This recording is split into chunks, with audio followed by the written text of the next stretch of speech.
Ya, selamat sore. Inilah hasil dari penanaman sulur cacing dengan tema diikat sampai ujung. Ya, seperti di video-video sebelumnya. Nah, ini tidak akan susah menempel. Ini dulu penanamannya ya.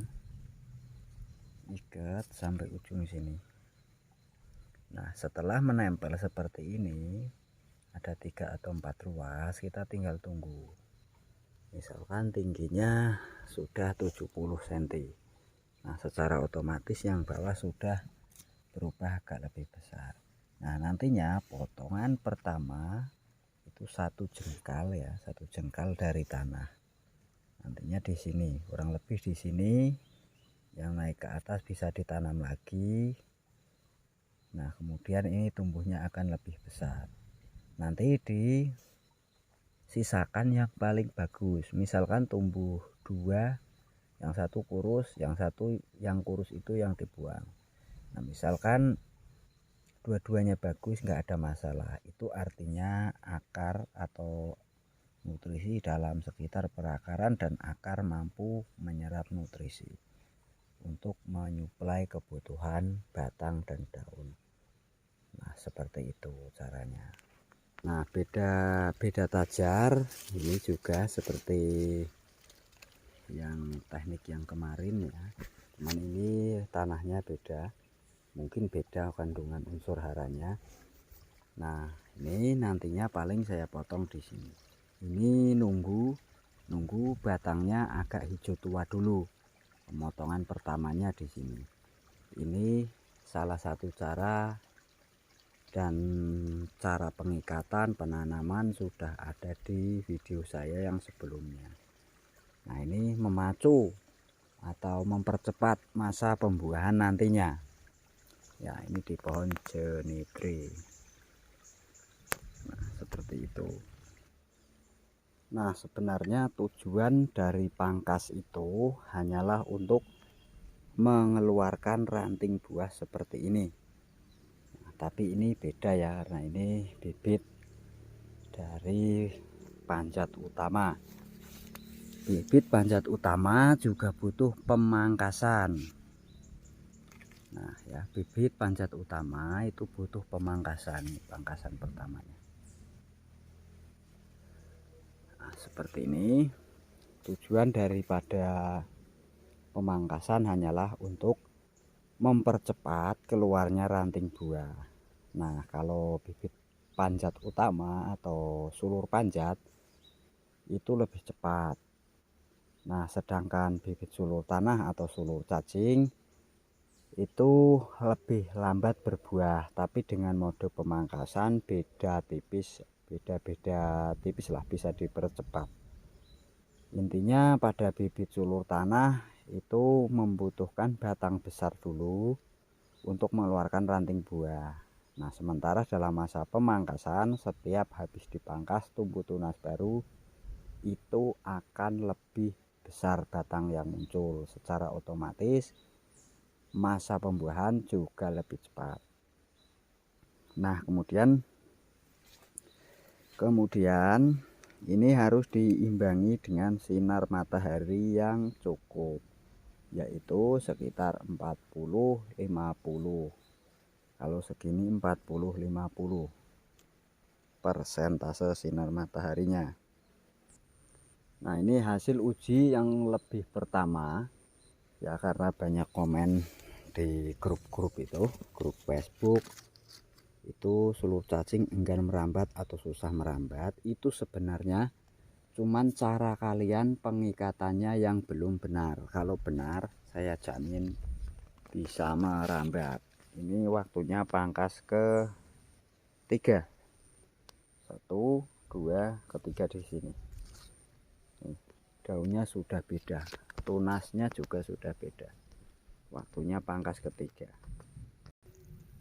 Nah, ini saya videokan ulang cara pengikatan saya. Ini belum bisa diikat ya, ini dibuang nggak masalah.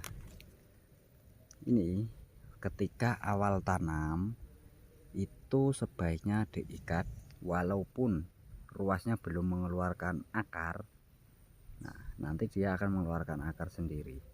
Paling ujung ya, paling ujung itu menempel menghadap tegap ke atas.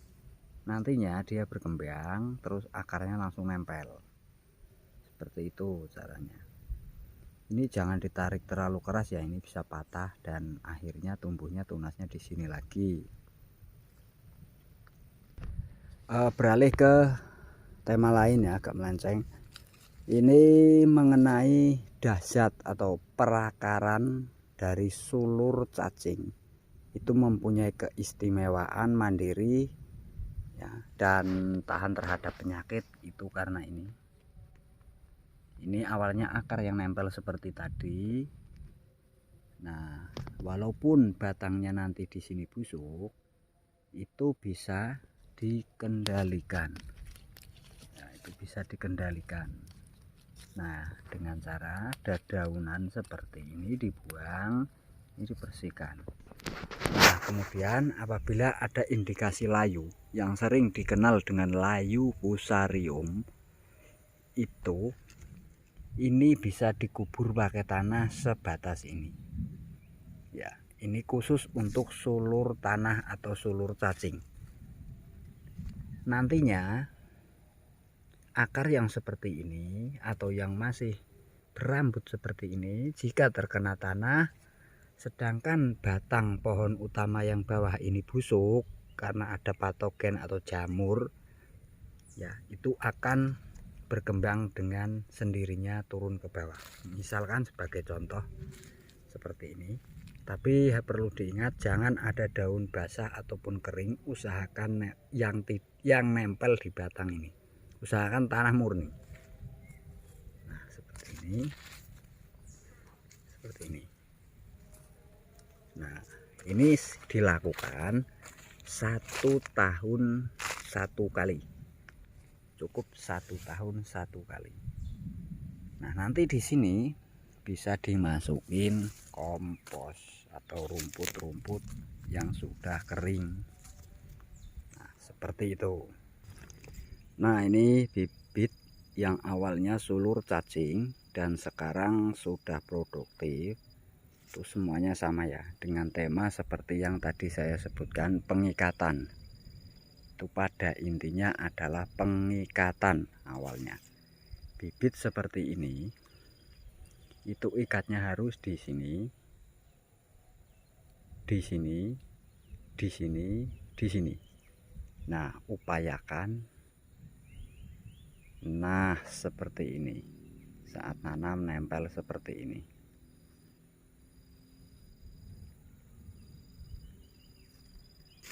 Itu contohnya. Nah, ini masih nih. Nggak percaya nih, ikatannya masih. Sekarang kalian bisa berpikir bahwa ini memang belum benar-benar lama ya. Nih, ikatannya masih. Dulu penanaman pengikatannya pakai tali yang bukan rafiah, yang bukan organik, itu resikonya seperti ini. Nih, masih nih. Nah, istimewanya ini awalnya akar seperti ini. Jika seperti ini dikubur pakai tanah murni segini, kalau bisa upayakan lapisan tanah teratas atau kerikannya ini dikuburkan ke sini miring begini, terutama di awal musim hujan. Karena nanti jika ini tidak dibenahi dan berlobang seperti ini akan jadi endapan atau tempat berkumpulnya air. Tempat berkumpulnya air menghasilkan endapan seperti tanah yang keruh dan sebagainya. Tanah yang terlalu basah itu akan ngumpul di sini dan menjadi lembek. Nah, selain dari penutupan ini, tujuannya untuk mengembangkan akar-akar yang seperti ini. Ini bibit sulur cacing. Tuh buahnya.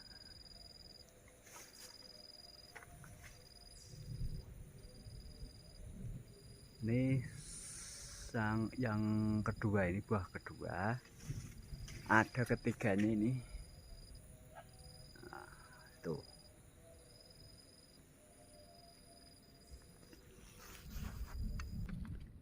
Nah, ini bibit dari sulur cacing juga. Sekarang kalian amati nih, akar-akar yang seperti ini itu akan turun nih, padahal bibitnya dulu di sini berubah menjadi lebih besar. Karena apa? Mendapat topangan dari akar-akar ini. Nih turun sendiri dia. Istimewanya itu di sini sulur cacing. Ya, nanti habis ini ada yang ini yang bawahnya sudah busuk, tapi karena akar itu pada turun nggak jadi mati. Tuh, ini sulur cacing semua. Awalnya memang belum bisa menanam atau membuat bibit dari panjat utama ya. Ini sulur cacing, akarnya panjang ya, akar serapnya panjang kuat. Itulah sulur cacing. Ini belum terlalu lama teman-teman. Nih rafiahnya aja masih ini memang harus dipotong kalau seperti itu mengganggu bagi yang ketekan ini. Ini belum terlalu lama, tapi kalian bisa lihat ya, ini hasilnya dari sini tuh.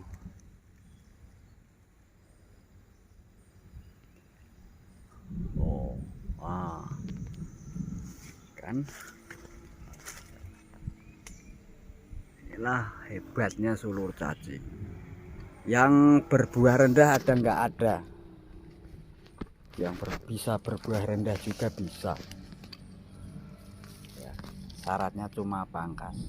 Nah, kalian yang bingung silahkan datang ke rumah saya aja biar tahu langsung di lahan pangkasnya seberapa dan aturan main pertama 1 2 3 itu seperti apa ya. Silahkan, saya di Desa Watudur, Kecamatan Beruno, Kabupaten Purworejo. Nah, ini yang tadi saya bilang apa, angkal batang utamanya busuk tapi nggak jadi mati. Nih ya, kalian bisa lihat ya, ini awal mula. Awal mulanya sudah busuk nih ya, akarnya turun nih.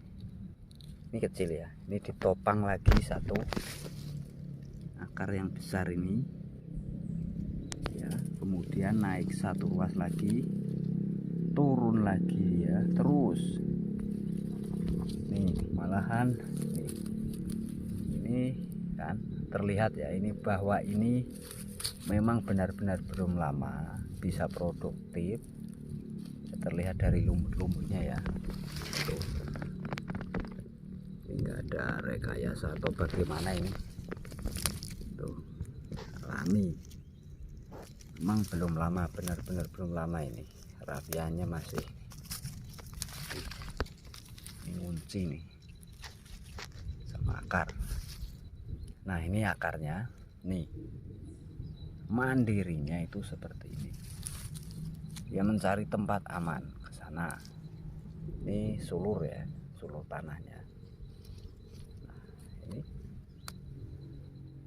hijau kan, ini besar banget ke situ. Nah, dari sini setelah mendapatkan topangan akar-akar sama sini tuh besarnya beda jauh. Itu hasilnya seperti itu. Nah, inilah hebatnya sulur tanah atau sulur cacing, bibit yang seperti ini, sulur yang seperti ini. Ini kalau dalam bahasa humornya cing-cing gak nanam sulur cacing bisa menjadi naga, itu betul. Nah, kalau ini ya batang tua seperti ini kok bisa tumbuh tunas lagi, ini tidak bisa dilakukan menggunakan pupuk sintesis. Ini hanya bisa dilakukan dengan cara digelantungkan. Ini batang utamanya ya, kelihatannya itu digantungkan ke sana. Nah, setelah itu ini diberi makan, yaitu bakteri nitrogen, PGBR, fotosintesis, bakteria fotosintesis, dan asam amino. Saya campur, saya semprotkan menjelang musim tunas. Ini sebelum diperlakukan dengan semprot itu nggak pernah bertunas. Nih, batangnya sudah seperti itu, masih bertunas segar. Secara otomatis kita mendapatkan batang muda kembali. Oke, itulah tadi mengenai cara tanamnya. Di video saya sudah ada, itu keunggulan dari sulur cacing atau sulur tanah seperti itu. Terima kasih dan selamat sore.